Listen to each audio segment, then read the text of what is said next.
ఏంటి సార్ ఏంటి ప్రొడ్యూసర్‌గా మారటానికి కారణం ఏంటి? అంటే యూఎస్‌లో చాలామంది ప్రొడ్యూసర్స్, యూఎస్ రిటర్న్స్ ప్రొడ్యూసర్స్ ఉంటారు. కొంత అక్కడికెళ్ళి సెటిల్ అయిన తర్వాత కాస్త ఫేమ్ అంటే కొంచెం ఫైనాన్షియల్‌గా సెటిల్ అయిన తర్వాత సినిమా వైపుకి టర్న్ అయ్యేవాళ్ళు చాలామంది ఉంటారు. ఫేమ్ కోసం అవ్వచ్చు, ఇన్‌స్టంట్ ఫేమ్ కోసం అవ్వచ్చు, లేకపోతే ఇంట్రెస్ట్ ఉండొచ్చు. మిమ్మల్ని డ్రైవ్ చేస్తుంది. ఇప్పుడు ఫేమ్ అనే దానికి అది ఒక ఫ్యాషన్ వర్డ్ అయిపోయిందండి. It's not about fame, it's about fashion and the business. Two things. Okay, okay. So interest movies అనేది ఎంటర్టైన్మెంట్ బిజినెస్, రైట్? సో ముఖ్యంగా ఏంటంటే I'm very fascinated towards the entertainment. Okay, so entertainment ఏదైనా start చేయాలంటే you need huge investment.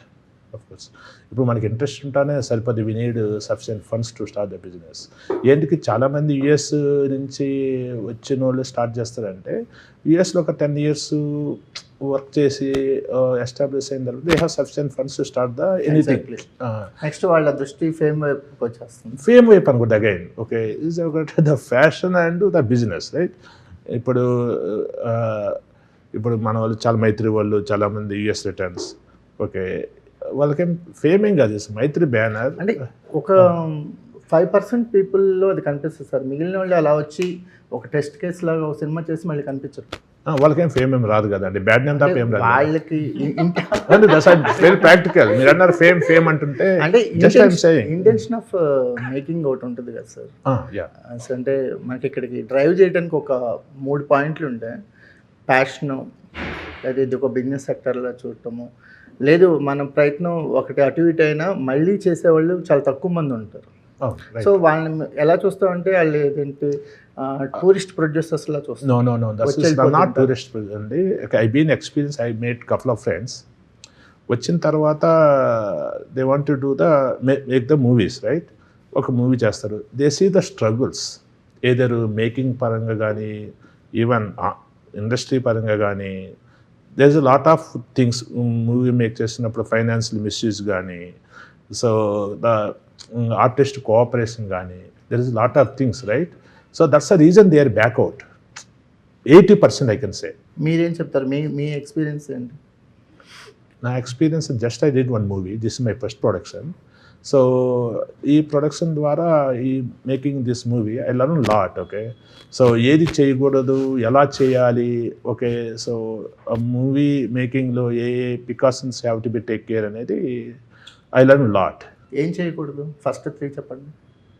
ఏం చేయకూడదు అంటే చాలా ఉన్నాయి. ఒకటి, అందుకే 3 అడిగాను, చాలా ఉంటాయి. ఓకే, ఏంటంటే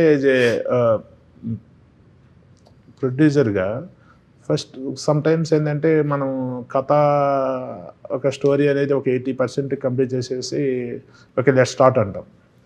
ఓకే ఓకే అది అయిపోయిన తర్వాత మళ్ళీ లాస్ట్లో కనెక్ట్ కాదు, క్లైమాక్స్ సరిగ్గా ఫిక్స్ కాదు. So again you have to come back and fix the first things. Okay, ఇవన్నీ ఇట్లాంటివి బౌండెడ్ స్క్రిప్ట్ ఉన్నంత వరకు షూటింగ్ స్టార్ట్ చేయాలి first. Not only boundaries, pure boundary script have to B. ఏమన్నా మనం ఆన్ ఫీల్డ్ ఏం కాబట్టి చేంజ్ చేసుకోవచ్చు, కొంచెం ఆ సీన్ వరకు అడ్జస్ట్ చేసుకోవచ్చు.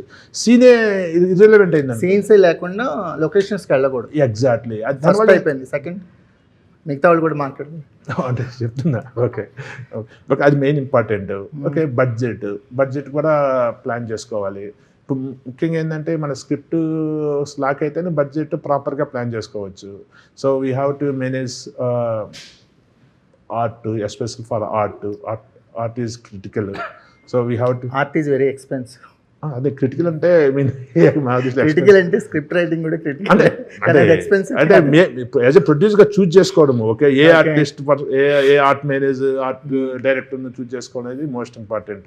ఓకే, ఇవన్నీ తర్వాత అన్నిటికంటే ఫైనల్ రిలీజింగ్, సినిమా అయిపోతుంది, releasing, distribution and marketing. Distribution, marketing, promotions. మీరు చాలా సినిమాలు చేయొచ్చు సార్, మీరు మెయిన్ పాయింట్సే పట్టుకున్నారు. Thank you. సో ఆ ఉద్దేశంతో వచ్చాము. లేదు, మీరు కరెక్ట్ ట్రాకే పట్టుకున్నారు.